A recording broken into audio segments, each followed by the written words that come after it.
welcome back to Gears 5, and what the fuck was that? Yes. I actually didn't notice that until I rewatched also the part. Yeah, for this section, Kait is equipped with an iron pipe. It's one of the many things. It's no, for no particular reason too. Just and it's gone. Well, it's it's on her back. Well, it's for no particular reason too. It just happens to be the weapon I picked up. Oh, that's still pretty neat. Oh, and now you get to freeze the. I get what you have to do. You have to freeze the Locust hybrids and then smash them with the pipe. Very good too. That is neat as a gameplay variation. Sure. Anyway, though, here's what the fuck was that, Shiroi. To follow up on what Jova said previously, I'm in agreement with Jova. I'm genuinely convinced that the people who wrote this game are so oblivious that they didn't even realize what they were unintentionally implying. Yeah, it's probably a case of didn't think this through. Yeah. You know what's sad though? I mean, sure, yeah, from what I understand, some of the press were trying to praise this game for supposedly being great because, of course, it has a strong, independent female character in the role, but honestly, it didn't even make that much of a splash. Nobody really cared enough to even fight back against the press on this, unlike a lot of other examples where it's gotten really annoying because, well, again, Kait kind of becomes a crap character by the end of this. I just don't understand. Doesn't anybody in today's day and age have heard of Aliens and Terminator 2? Like, people talk about this as if a woman using guns is like this new super innovative concept. Wait, Pedro, you have to realize those are movies. These are video games. Okay. No, it's like, okay. What about Tomb Raider then? I'm gonna use that also trampoline to also do something. A lot of people these days have thinned away the line on what they consider fiction and what reality. And it's very, very sad. It's like, okay, it's not like, okay. I should be careful how I say this, actually. It's like when Black Panther came out. The Black Panther's a good film, don't get me wrong. But there were a few erroneous claims that it was the first comic book film to have a black guy as the lead, whereas that was actually Blade 20 years before. Yeah. Steel! I know it's not a good movie, but come on. Yeah, I was just going to say, Steel's not a good example. I mean, it is an example, but it's not a good... But I'm just saying, like... It's an example of... I get what it means. Blade seemed to be the first one that actually genuinely tried to portray the main character, not in a stereotypical way, aside from like that one joke near the beginning that feels more like a winking at the camera moment than anything. You know, it feels like it takes itself seriously enough to try to, you know, give a bit of boost in terms of that representation. Let me just like I said, I do feel a bit sorry for Blade in that the Blade trilogy kind of gets overlooked in favor of X-Men as being the thing that was salvaging comic book movies before Spider-Man 2002 outright set. Yeah. Before Spider-Man 2002 outright was bringing the genre back to life. Anyway, let me just... Well, I mean, if you want to be technical, the first TMNT movie was superior. Yes, Pedro. To get back to this, no, like to follow up on what I said in the previous part. Yes, Shiroi got it right in the money. No, Shiroi, the game will never, at any point, acknowledge the pedophilic implications. The characters don't even seem to be even aware of it. Like, seriously, Kait read that stupid file like we did, and yet the only thing she's concerned with is her own head. I mean, it gets some kind of, oh my god, that's disgusting, Niles, you know, so like something along the lines. Even Dell acknowledges it since, you know, he's the one that is not currently afflicted. Question, can we smash the frozen enemies into pieces? Yes, with the iron pipe. I get the idea, but that's the main gimmick. Yes, we can, Lips. But here's the thing. Now that we've got the story revelations, and here's the thing, Shiroi, it goes even further than just them not even acknowledging this. It goes even further. Okay, so we've gotten the major revelations out of the way. We now know what exactly was up with everything, how Mira came to, how the Locust came to be, and all that shit. How they reproduce, blah, blah, blah. Okay, cool. However, and don't get me wrong. Okay, technically we did get some world building and lore building done. So okay, kudos there, I guess. I don't particularly care much for what they introduced here, but that's still technically something that was introduced and added. Okay, cool. But let's put the world building and lore building aspects aside and actually focus on the actual story and characters at hand right here.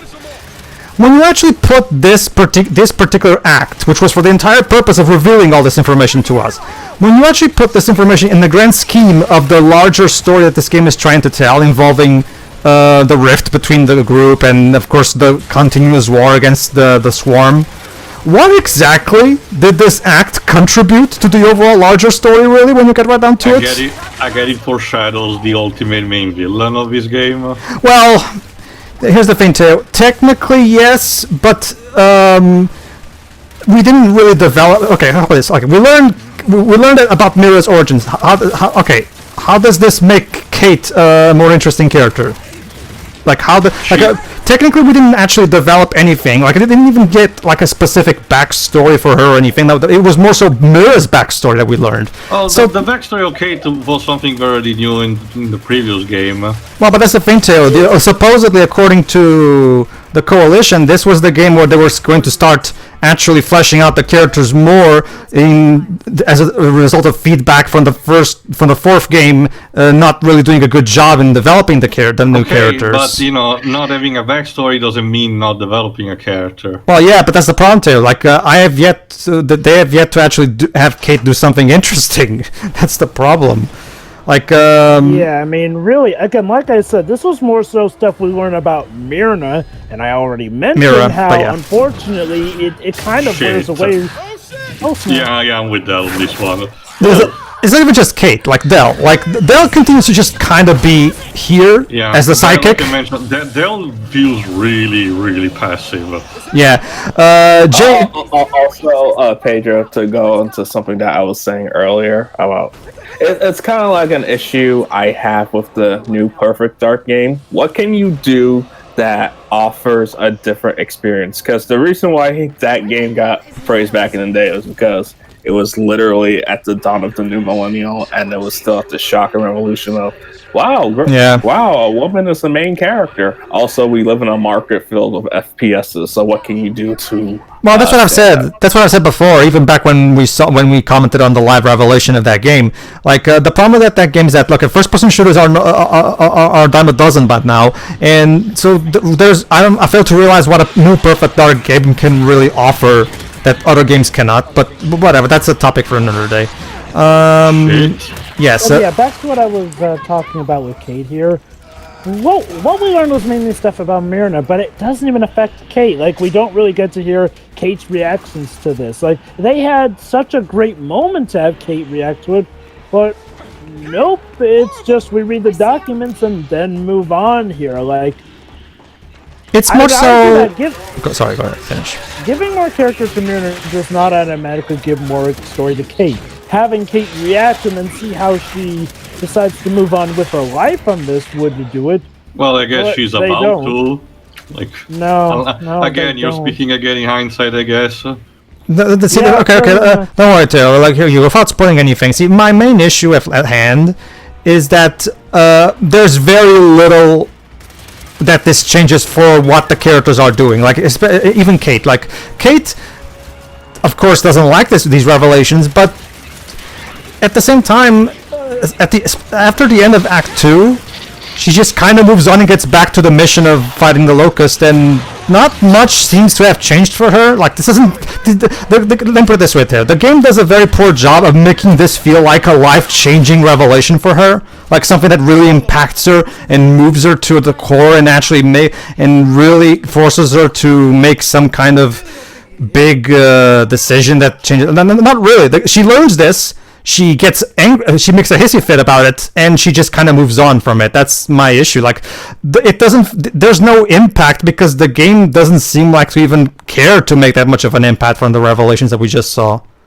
If I may, it's similar to one of the issues I had with Clavier Gavin in Apollo Justice. We see his best friend being taken to jail.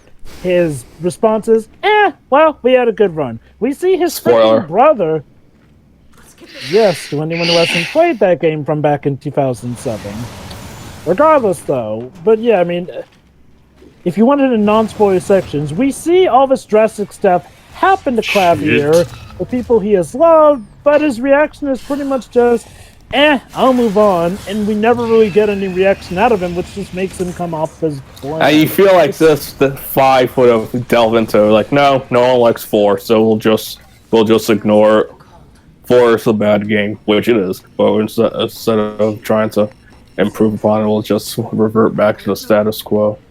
I won't deny that, okay, I do like Yamazaki's games, but I do admit in hindsight, there are some things I wish that they had touched base on more in 4 Life. Just because something is bad doesn't mean we should pretend all of it didn't exist. But regardless though, this pretty much does tie back to my point with Kait though. Not every opportunity, but a lot of times when they have an opportunity to develop a character, they just don't. Maybe it's to try and show... Jack dead. Maybe it's to try and show that, she's tough, so this doesn't affect her that much.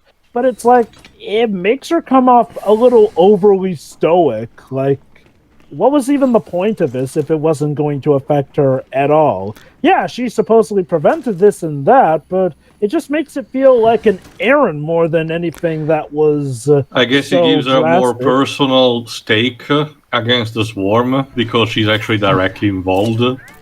Well, yeah, she is, Teo, but the way she behaves according to that doesn't change. She still just fights the Locust like she was doing before. Like, nothing seems to have changed for her. Well, okay, again, it's something that I will see later. Sure.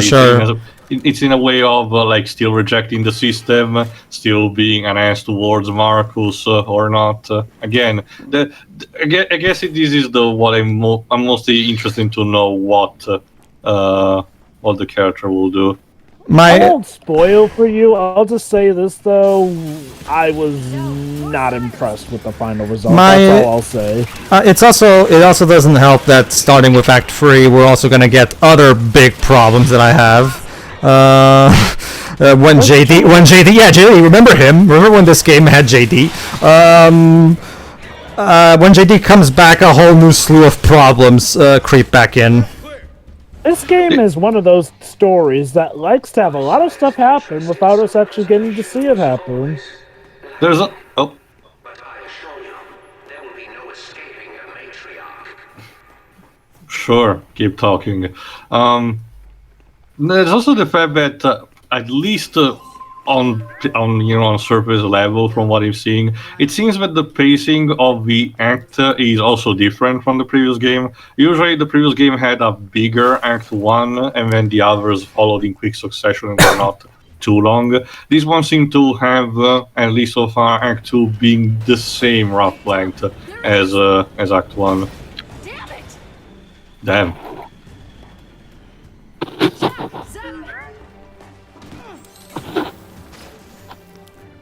Go ahead, Jack. Sorry. Yeah, it's already gone. Mm-hmm. The game is scripted in a way that you will never be able to catch him. Yeah. I could imagine. Alright, and now it's time for a boss battle. Great. Wait. Against the Teen Can? Seriously? No, against the Matriarch too. Well, that makes. Oh. Well, he's gone now. Alright, so, just like we've been taught throughout the earlier bits of this part, yes, we're supposed to use ice to defeat it. Of course. Thank you, Mr. Freeze. The Iceman cover... Okay, so, fortunately for the convenience of this boss battle, even if you break the ice will magically bring itself back together in a matter of seconds, so you can keep repeating the process over and over. Oh, it's the plot convenient ice. Yes. Everyone's favorite. There you go, that's basically the strategy. Freeze it and then shoot its back. Basically. Yeah, the Matriarch boss fight is really not that hard. Granted, maybe it gets tougher with other difficulties, but for most playthrough videos I've seen, the strategy is generally simple. lure it onto the ice, shoot the ice, it falls in, freezes, lather, rinse, repeat. Basically, It seems very serviceable, you know. Yeah, it's serviceable. Like as his elf drops, he'll eventually start doing more powerful attacks. He starts throwing those spikes onto you. But no, but yeah, it is pretty much that. Yeah. Honestly, okay, aside from the final boss, and maybe there was also the speaker with the Swarmac, but aside from that, 4 did lack a substantial amount of boss fights, so at least we're having something attached to it. Del, thank you. They had one more year to make. They had one more year to make this game compared to Gears 4, so they were able to stuff more stuff in. And it feels not a rehash of your typical Berserk boss fight. You actively have to do something different this time. Sure. I don't mind this boss battle. This boss battle is fun. Yeah. Credit where credit is due. They did try to create new monsters to mix things up here and there. Oh no, she's tripping balls again. Mom, I'm in the middle of a boss battle. But Mom. Hey, come home. Is this how you what the dialogue of Reina is gonna be? Kait is repeated for forever. Like, But I'm guessing it's supposed to be scary, but it's just kind of goofy to me. There you go. There you go. Also, Let's go. That's what it does. keep what I just mentioned in mind for something in the future. It's probably gonna be a later. I love comes up. I love how she gets stabbed with that thing. She just rips it off and that's it. She's perfectly fine, no hole at all. Mortal Kombat characters after 9, where after having an X-ray execute on them, which clearly breaks their bones. No, we're just fine. Well,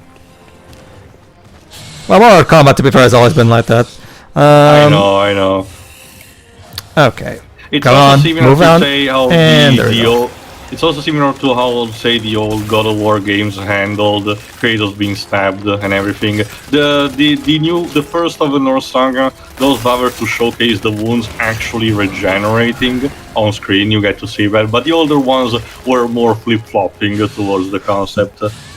Mm-hmm. I mean, again, standard the suspension of disbelief that you get from video games. From the same ones, you get Kratos pick up objects that are clearly the size of his head, and he just gently puts them behind him. And mind you, he wears nothing aside from like a drape, basically his crotch, and he automatically gets to his inventory. In the meantime, while this boss battle is going on, I might as well give an update on what we were asking at the end of the previous part. Basically, everybody, on my own initiative, I decided to check some positive Gears 5 reviews to see if somebody acknowledged the pedophilia.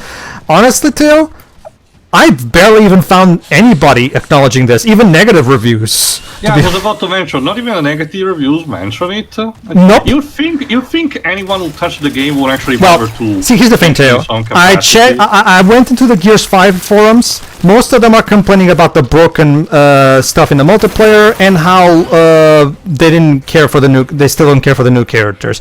The actual So this particular plot aspect just went in one ear and out the other, basically. Again, fair enough if you want to just talk about the gameplay, you don't care about the story, but it feels odd to me that we get a time and eternity style effect, where something that you get the idea someone should be talking more about it, kinda gets glossed over. I get the feeling too. It's one of those things where, let me put it this way. Let me put it this way, too. Since the game kind of, like we've said, just brushes off that plot point aside very quickly, I get the feeling most people either didn't even notice or were just distracted from other things to really notice. Because I would potentially even not technically condone, but kind of understand if someone was more like, well, I can't believe that this is essentially some part of the trauma that contributes to what the character behaved later on. So again, it's still twisted and technically fucked up, but I get that someone might reason, quote unquote, with that. But not even that, technically. Everyone who seems to be analyzing the story talks specifically just about the particular protagonist behavior. That actually adds into my argument too. So allow me to see. Here's the thing: like if they use the whole pedophilia storyline element as a way to, like that could have served as a great way for Kait to properly call Niles out and even have her try to see if she could somehow find a way to make up for what happened.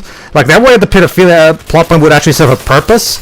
But no, like they don't do anything with it. That's my main issue with this story. They introduce these things, but they don't do anything with them.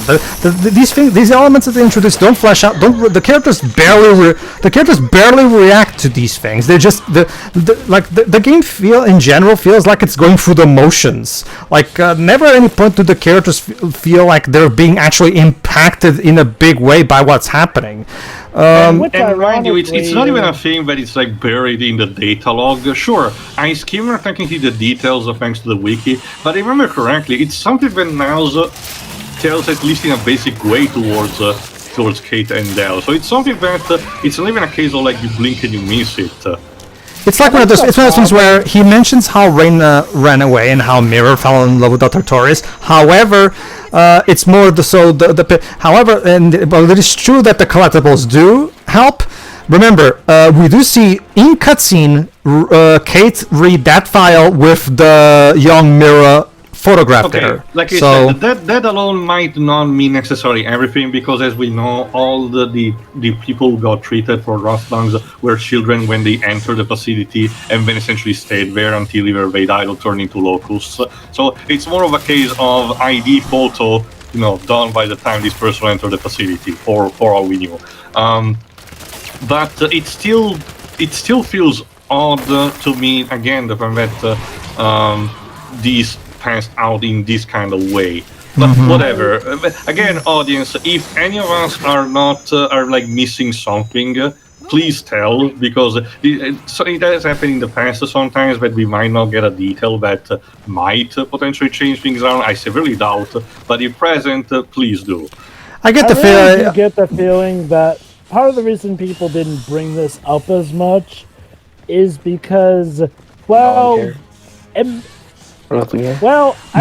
kind of is the thing I was about to get into. But go ahead, Joe. Yeah. That's pretty much what I was going to get at. See, unlike something like Last of Us 2, which has people trying to demand all over the world that it's amazing, there wasn't really a massive... I heard the gameplay was... Not really, but go ahead. Good job. Not really. In regards to this game, there was no big cavalry coming to this game's rescue. Yes, there were some people speaking positively of it, but they were definitely in the minority. Like, most people already agree about this game's problems, so I guess people didn't feel the need to bring it up as much because, first of all, you do admittedly have to think more about it to realize, holy crap, this was probably pedophilia, because they don't outright state it, and it is admittedly something where you have to put two and two together with some of the material. So it might not be at the forefront of people's minds, especially with how bad the story already was. That's also another thing, Jova, like we mentioned previously. The thing that's baffling is that not even the detractors seem to actually have mentioned it. You think that they will use this as a, good leverage against the game story. Katie! I'm gonna have to interrupt you. Now the floor is lava. I'll do it later. Go ahead, Jova. I think it's also the fact that I have not really noticed any big analyzation videos about how this thing is so wrong. It's because I think it's one of those amazing things. It's one of those situations where nobody feels the need to make a big analyzation video about it because, not only do most people agree that it's bad, it's kind of relatively simple why it's bad. You can legit just summarize most of the bad stuff overall. It's not something like Halo 5, which is phenomenally bad, and you really should dissect every angle of it. Gears 5 can pretty much be summed up as this. A wet fart. Story ideas, but they failed horribly with them. Try to do some more personal research in the meantime between parts, but I cannot guarantee results. Brief side note. I think this boss has a bit too much health because I Yeah, feel because the gameplay loop involving this boss is not really good enough to sustain this amount of time that it takes to kill it. To be honest with you, This is pretty much why I bring up the fact that it does become It's- formulaic. it's a decent boss. Don't get me wrong, but the gameplay loop is not enough to sustain the time that it takes to kill it. I wonder if you deal more damage with the pipe. Well, I no, remember too. I have to shoot it because it's right there in the eyes. I can't actually you reach can it. actually get close enough for a melee attack. Can you? I didn't even try, to be honest with you. Unless you make the ice hole too much big. Oh, but don't you see, Reina's not her mother anymore. Jeez. Honestly, Theo, I see that fuck me spot and I just shoot. That's my instinct. Oh, sure. So get was this, just guys. wondering. Now Reina's Alright, apparently the so- queen of the Locust. Alright, see, okay, hold on, a cutscene, I'll say it later. Jack, don't do this. R2-D2 style humor, too. Mm-hmm. So now what? Now we just get back to the plot, too. We need a new plan. Yeah. Okay. What is it? Well, remember, take down the Locust. Sure, Or- get the that's emerald me. done. So we're pretty much back to where we started with this chapter. Oh, thank God.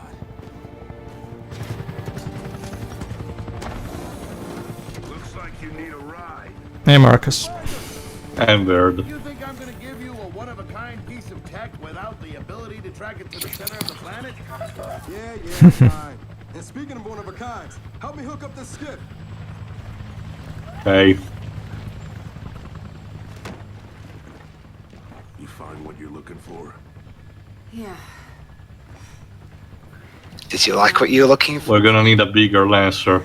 Yeah, basically. Oh God, ice cream. Is she, all right? Not really. But let me ask you something. How long would it take to get the Hammer of Dawn up and running? Funny you should ask. The data drive you found months ago about the UIR? Yeah? Interesting stuff. Interesting how? You'll see. And lucky for us, I have an old UIR contract. Yes, he does. I wonder who that person could be. Would you say potentially a comrade? Yeah, it's a comrade. We'll see. You'll see who. So yeah, Reina's now the Locust Queen. Basically, yeah. At least it's not the matriarch. I gotta be honest. If it didn't turn out to be that generic berserker-like Oh, monster, yeah. that would have been even more disappointing. Hey, it's Paduk! Yes, Paddock from Gears of War Judgment is back. Dun dun dun. Fighting He's not- council. Oh no, he's not that arsehole guy who kept having the child. No, it's the Goraznian, the guy who was. No. The judge is not here. The Don't judge worry. guy- Remember, the judge is dead. Yeah. They even had a statue to him and everything. Hey, look, a Kait desert costume. Buy now for microtransactions in the multiplayer. Oh man, Paduk, what happened to you? Well, remember too, he already had that thing in his face because of what Nice, the happened. hairdo. I prefer him with the short hair. And nomadic of them all. But hey, look, now they're friends again. Well, technically, Baird and Paddock have never actually stopped being friends, Jova. And thanks to the Well- Aftermath campaign, it showcased that they reinforced a bit their connections. And yet, here we are. I like this one. Ha. Follow me. Of course you like her because spunk. She reminds you of Ali Hilly's character. Psh, Theo, Sophia? sorry, Theo. We kind of don't care about Sophia She's in the anymore. photo, damn it. Yeah, but that's the thing, Theo. The coalition doesn't really seem to care about acknowledging her. Hey Tio, you know who else was in the photo? Tire system back online. Ty? Start hitting the No, No, Will, Ty was in the. No. Ty is a Ty different was in group. Ram Shadow, sorry. Will Smith's character in Independence Day 2. Didn't really show much respect. That's the thing, Theo. From what I've looked into, even the multiplayer of Gears 4 and 5 never have Sophia as an option. Yeah, that's what I've heard as well. Like, don't get me wrong, I get that Sophia was a lame character, but dang. That's also the thing. Even very minor characters, from what I heard, tend to show up for the multiplayer schemes eventually. So, anyway. How it'd be like. And that's where you come in. Oh. Unless you're too cowardly or stupid or weak. Or all three of them. He's none of those things. He's just kind of here, Paddock. He doesn't really do much. Now get to know the layout of that place. There's a good chance most of it's buried in sand. Oh, So, great. It's rough, of course, irritating, and gets everywhere. Okay. So- Okay. First off, brief thing aside. Shiroi. Yes.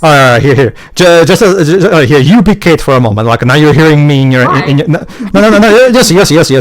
Now you're hearing Reina's mom in your head. Like, Katie, come in and help me lead the Locust. Katie. Remember that's what you. We're busy. That's a. Remember that was. I mean, it's again. I get what they're trying to do with the whole Katie thing. They're trying to come across as creepy, but to me, it just comes across as goofy. She's literally trying to fight the boss, and her mom's like, Katie, quit playing that game. It's the typical case of Narm, the case where the line tries to be seriously, but it comes across as stupid. Here's another problem with them trying to act creepy with Kate's mother. Normally, when a character who was originally good suddenly comes off as evil and creepy like this, it strikes a chord with us if we knew that character well enough beforehand. I hate to say it, guys, but we didn't really get to know Reina nearly well enough for this to affect us enough in Gears 4. It's mainly, oh, she leads a facility, next time we see her, oh, she's dying and Katie has to pull the trigger. By the way, sorry. I'm not kidding, Also, Shuri. That's red sound. I'm not kidding, Shiroi. Tio and Pedro can vouch for me, but we got next to nothing about Reina in Gears 4. Not really, no. Well, that's the thing, Jova. In Gears 4, she's just the damsel in distress when you get right on to it. She's just there to be kidnapped so that we have to save her, really. And thanks to the communal synapses or whatever thinking, Marcus basically already knew they would have been too late anyway for her. Okay, Jova and Deji, help me here. Well, actually, I'm more close to Jova because Deji wasn't around the original trilogy, so he doesn't know what I'm about to say anyway. But Jova, help me out here. We're about to introduce something new, so let me just briefly talk about this. Something new for Jack? Yes. Hi, Jack. So yeah, now Jack can literally take control of an enemy temporarily. DB. That's pretty neat. It is. Basically, Does he say Jack in every time he does it? No, Jack doesn't talk. Remember, Jack is the R2-D2 of this series, basically. Then what's the point? This is a Mega Man Battle Network. Also, just be glad it's not mine, Jack. Anyway, Jova, help me out here real quick before we start the cutscenes. Okay, as you know, Cole is my favorite of the Delta Squad. Not only because he was really cool, but also he had his really cool storyline in Gears 3 and everything. And he was really contributive to the team as all, like everybody else was. Comparing to Dell, if I'm going to be totally honest with you, by all means correct me if I'm wrong, considering Dell's complete lack of usefulness in terms of the story, in terms of just not doing much to really stand out as a character, Dell to me kind of comes across as a token black guy in a lot of ways in these two games, to be honest with you. What do you think about that? Like, yeah, I mean, he does. Okay, whereas Cole at least felt like a character in and of its own right, Dell doesn't feel like he has much of a character other than just being the black best friend. Hey, wait. So, is Cole better than the Cole in Mortal Kombat? No, Cole is my favorite of my favorite Gears of War character, actually, Deji.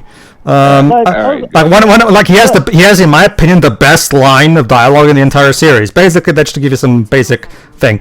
He used to be a flashball player, meaning he was kind of a football player. Let's just use football for the sake of convenience.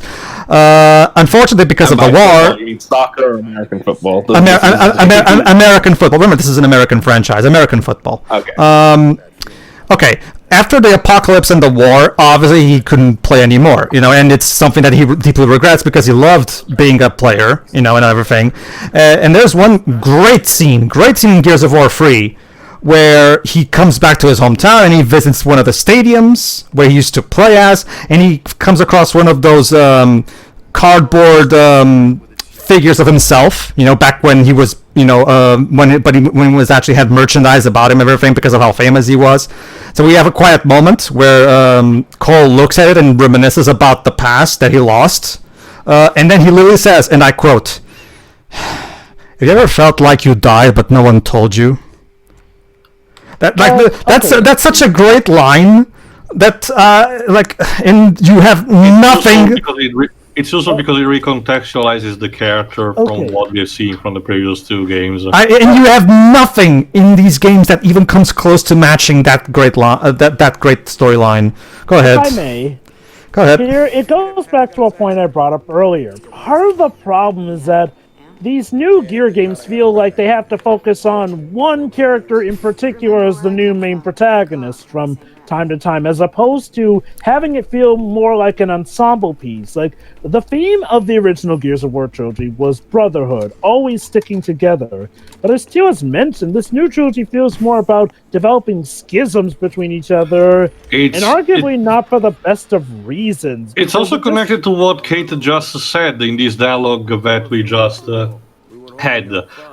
We talked a bit about Paduk, eventually the Gorazni, and there's potential war crimes that also led to the Pendulum Wars. And Kait essentially was quick to point out that, where she came from, and her mother, the Cog did the same thing as Gorazni did. Again, it's the idea that this new particular spin on the series wants to emphasize how the people who we rooted for technically during the Locust War were not technically good guys, and we shouldn't really glorify them. I get the idea that's what the undertone is trying to do, and that's also the thing. Much like with all other type of these kind of messages that these days happen to stuff like, say, Starship Troopers that mentioned. But don't you see, guys, you cannot like these things because it talks about an authoritarian fascist government. And I'm like, yes, I understand.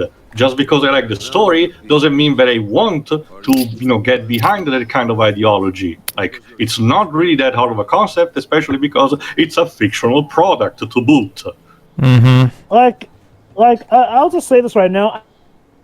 I feel like Gears was something that we could have just let be a typical dude bro heroic shooter. Like, just let it be that, yes, while it may just, while you could maybe bring up implications here and there, I feel like Gears is at its best when it's just allowed to be a story about an Expendables type franchise. Are doing their best to better themselves. And and to be fair, it's not like things were always black and white. Like, the original trilogy did also point out how some things may have been the humans' fault, but they were still trying to get better for it. And it still did recognize that the Locusts were, in the end of the day, easily the worst of the two. Allow me to remind you, Jova.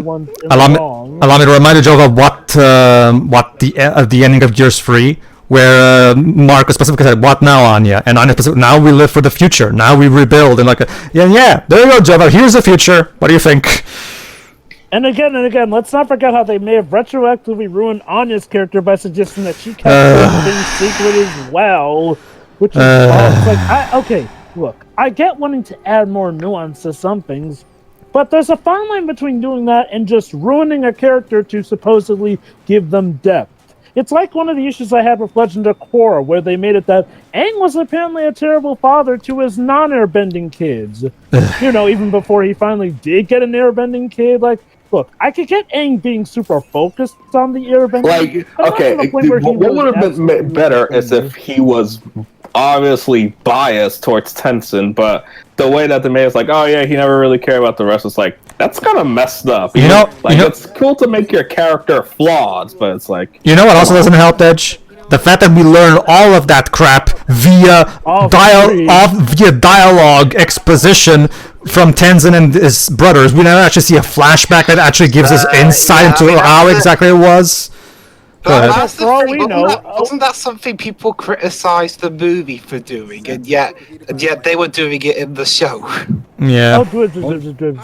People criticized it in the show. Like it was flipping. It was flipping book 2 of Legend of Korra. Of course, people are going to criticize it. Book 2 is Also, it's just a matter of how it's done, because the problem with the wait. People were giving.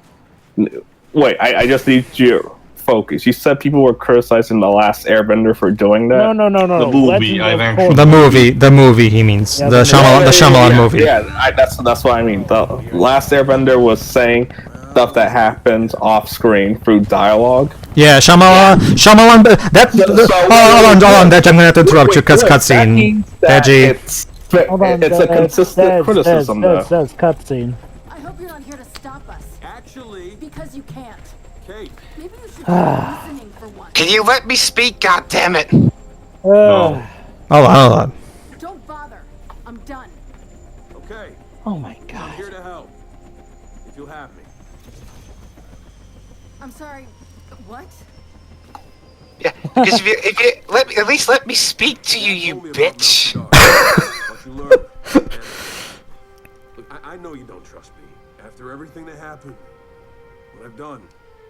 Not that you. Sorry that Not forced me to become a jackass. Not that you've allowed me to even explain, but whatever. Doesn't know. Hold on. I want to address this. Yeah. Turns out Foz isn't so bad. No, I am. How? I mean, Okay, you to didn't be even have honest, to, Jova, hold on, Jova. you didn't even have to Hold on. believe him afterwards. Just let him explain. And if you think he's telling bullshit, then fine, just leave him there.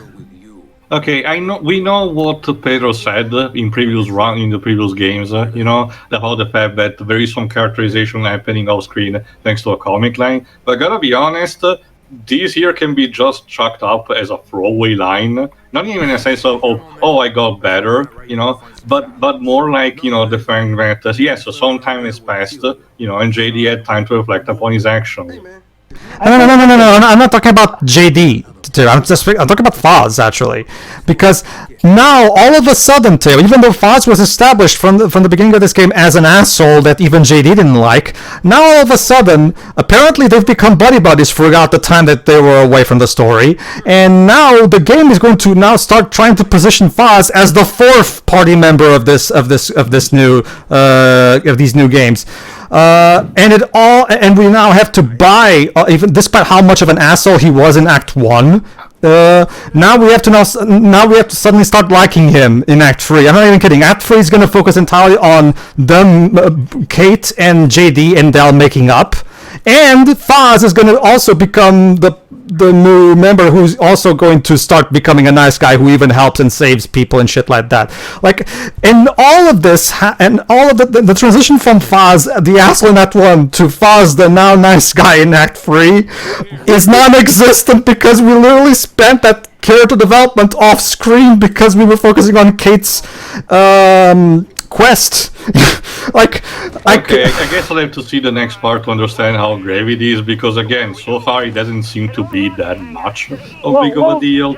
Well, to me it is. Seriously, Tio, we've established Foz to have been this militant guy who follows orders no matter how sadistic they are, only for him to just now spontaneously go, oh, well, I'm gonna disobey orders from the higher up now. Let me put it this. Reasons. Let me put it this way, Teo. That line in particular that JD said. Yeah, it turns out Foz is not so bad after all. Okay, game. If you want me to establish, hold on, let me finish. No, that's the thing, Pedro. He immediately answers to that and said, "No, I'm still bad. You just got used to me." Well, I'm not talking about what Foz says. I'm talking about what JD says. Okay, the game is trying to establish me that the asshole, his asshole attitude, and we met him as in Act 1, is not all he is. Yeah, there's another side to him. Okay, cool. But you can't now all of a sudden. Oh, by the way, it turns out he's not an asshole, as much of an asshole as you thought up until this point. So now we're going to position him as a much better guy than you thought he was. Well, okay, game, you should have allowed me to see that for myself instead of now telling me via dialogue, and now I have to just buy this. all of a sudden. But again, really not good. It's not. transition It's in not. that This is regard. not how you do good storytelling. Again, it's show, don't tell. But whatever. After we pretty much got the non-reveal of stuff we got with Myrna, which didn't really affect Kate's character at all, feels like we could have spent more time actually looking at what developed JD and Foz off screen as opposed to wasting time with that little detour with the Matriarch. Yeah, I would have preferred that personally. Instead of I mean, yeah, we would have lost some world building as a result, but at least the story at hand wouldn't be harmed as a result. We could have easily established the lore that we learned about Mira in other ways that would be more effective and productive. There are multiple different ways we could have established that for the player. We wouldn't need to have this entire big detour. We could have. I actually think, again, like I said before, I've said this before. Here's one thing you could have done. You could have done something like what Gears 3 did, where Gears 3 kept alternating between playing as Marcus and playing as Cole. So that way we were able to see both storylines. They could have done something like that here, but they didn't. They instead focused entirely on Kait because the whole world has to revolve around Kait. Who cares about JD? Am I right? Shirley, what are your thoughts on all this? Meh. Exactly. Excellent commentary, sure. I don't care. That's the same. Nobody cares. No, that's exactly. That's exactly. You're making a point. Sure. I usually like to use Jim Carrey's scene from the Sonic movie. Nobody cares. Nobody cares. You can post that clip in post. But it's great though. Dwebs, what are your thoughts on all this? Since you have been a bit quiet. Actually, you were voicing a little discontent towards Kate's attitude in that previous scene. So go ahead, elaborate if you want. Okay, this is something I've never really. This is something I've never really liked in fiction, when the characters just blatantly ignore the other guys actually trying to say something and just say, you know what, fine, fuck you, and the other guy's like, but I haven't said anything yet. No, fuck you. It'd be like, I mean, how old do you think that would go down here if I started doing that? Okay, say for example, Jova, how dare you come in here like that? Have you got an explanation for yourself? Wait, but I was Fuck already you all. here. Fuck What's you. I'm going leaving. on? Goodbye. Anyway. Also, I just want to point out, JD's whole quote-unquote fall into darkness amounted to just a few minutes of cutscene that suggested now he's following Jin's orders, only for him to be back for that. Like, what was there's the that point too. of changing him in the first place? He was barely different to begin with. Gee, Jova, it's like the story was nothing but just pointless bickering or something. Is there gonna be a twist where it turns out that JD is actually an enemy in disguise or something? No, Dwaves, I already mentioned this when you actually did in stuff like Gears 2. This franchise does not really suit for stuff like, say, a mole agent, unless it's something specifically aimed like what they want to do with Kait. Anyway, everybody, that's it for this. Next time we'll properly start navigating through Act 3 and trying to, sort things out, and hopefully Kait and JD will finally kiss and make up. That way the JD and Kait shippers will be, and I'm not kidding, they do exist, will be happier. So, See ya. See ya. Yeah.